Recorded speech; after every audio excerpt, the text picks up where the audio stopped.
According to the National Crime Records Bureau, a woman in India is subjected to domestic violence every 4.4 minutes. One of the things that has happened during the COVID 19 lockdown is that the number of cases of domestic violence have surged massively, almost doubling in number, resulting in a situation that the United Nations describes as the shadow pandemic. The government's decision to open the liquor shops in the third phase of the lockdown is likely to interact with this growing problem in ways that could make it worse.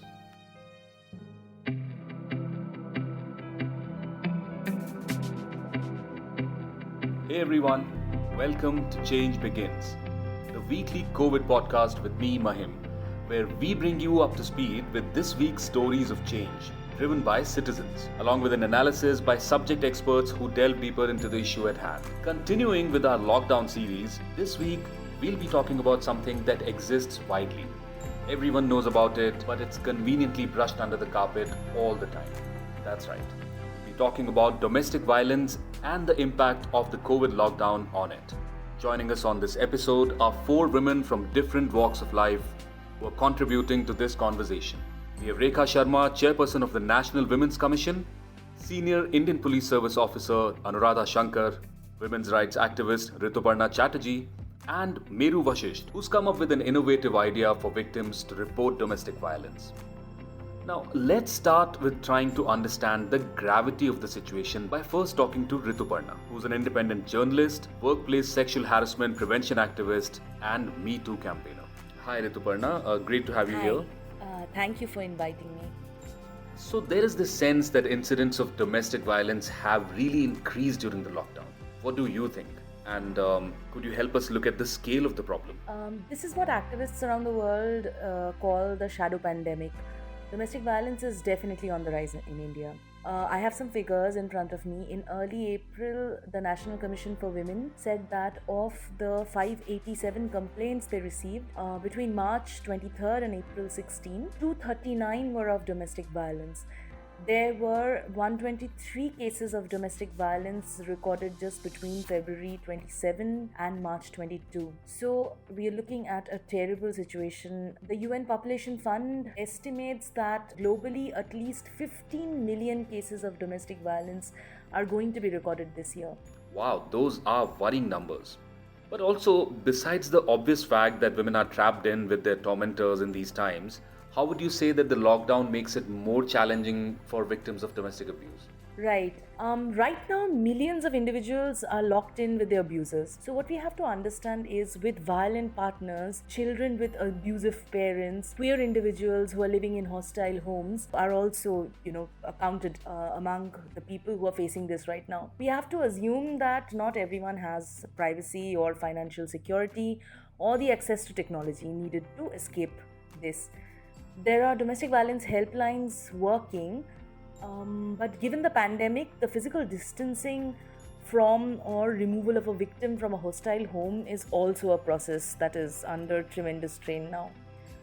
There's always the fear that, the police will not register a case. There's already a stigma associated with such cases. But more than that, with movements restricted, this is a huge challenge. So, for example, in instances where a person could have sought shelter in a parental home, a hotel, or a colleague or friend's house is not possible, to answer your question. And I mean, those are all real situations that women across the country find themselves in during these times. But then again, do you think the problem takes several other forms besides the obvious ways which inform our understanding of domestic violence? Okay, so domestic violence is not just physical abuse, it is also the denial of birth control, it's the denial of contraceptives, which will lead to unwanted pregnancies and further, poverty and dependence on abusers.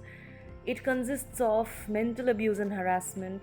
Its trickle-down effect is trauma on children, it's direct abuse of children, it's forced marriages, it's denial of privacy and access to technology that, keeps an individual connected to the outside world and hence, to news and life-saving information. Right, so it's not just about physical violence, whereas other dimensions come into play, including the shrinking of agency for women with regard to the decisions that they're allowed to make about their own bodies.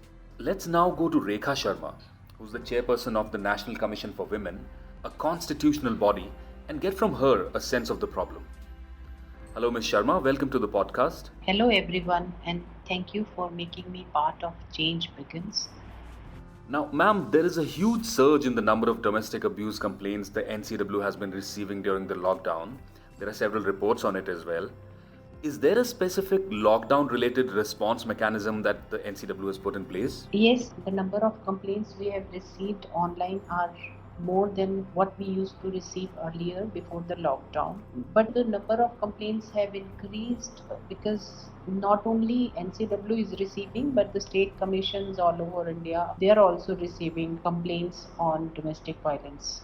In second week of lockdown only, NCW started WhatsApp number for the domestic violence victims where they can reach, and we have also made a group of people who are working on these complaints 24/7, reaching out to victims, coordinating with police and victim, and also sometime help them in shifting to their parents' home, or if they want to shift to any hostel or shelter home, we also help them in that.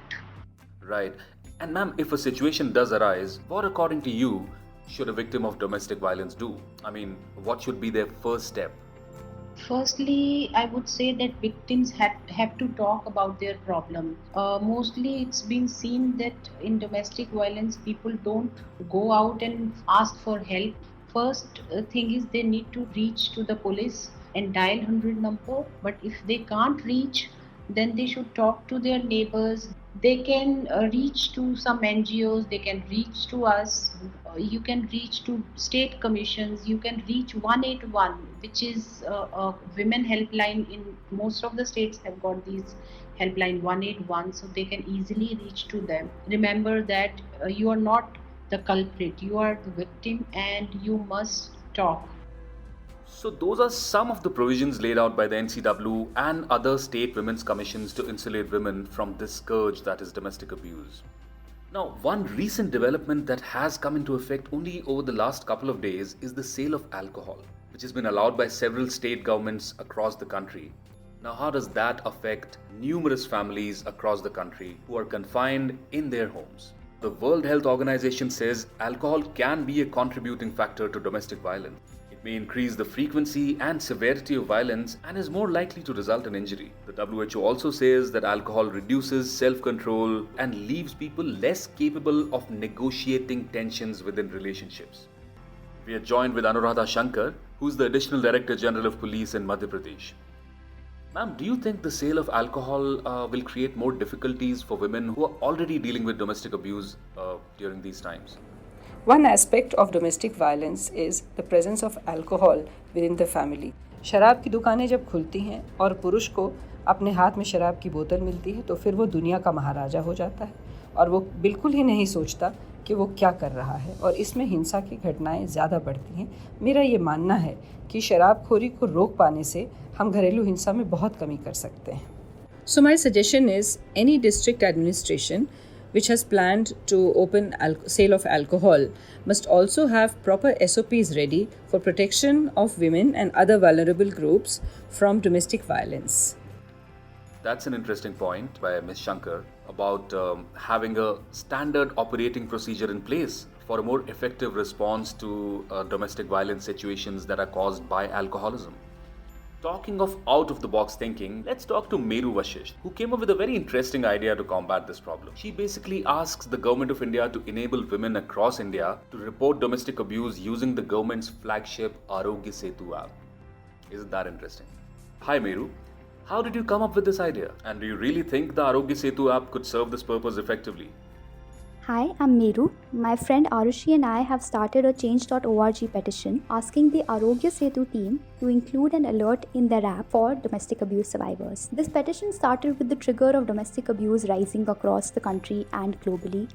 So we interviewed survivors and their trusted people, and we realized that in other times, or in what you call normal times, a lot of survivors could access helplines or transportation to either seek help or escape abuse.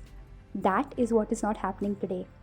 With that, we realized that we have to find a way for survivors to kind of signal trouble when it arises and do so discreetly, because confined in the house with the abuser gives you very limited privacy. We came across the Arogya Setu app, which at that point had some 10 million users.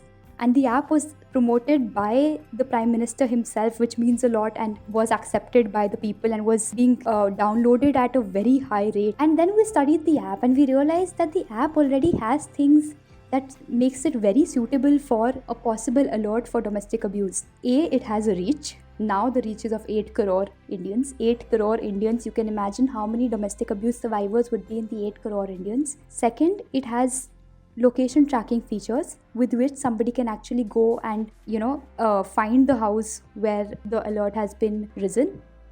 Access to volunteers. So when you onboard on the app, you are asked whether you want to volunteer with the Government of India. So it gives us a network of volunteers spread across neighborhoods. We designed the entire response mechanism around it and are now awaiting the Arogya Setu team, the Government of India, the Ministry of Women and Child Development to kind of take action. Great.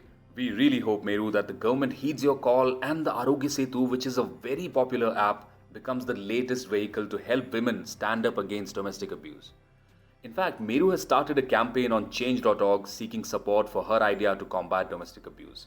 So we've explored different aspects of domestic violence during the COVID lockdown.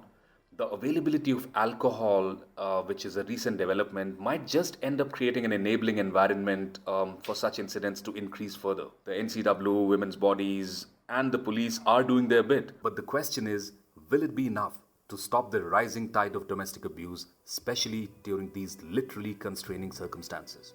That's all that we have for you in this episode of Change Begins. Log on to our website, change.org, to check out the range of issues that we are working on.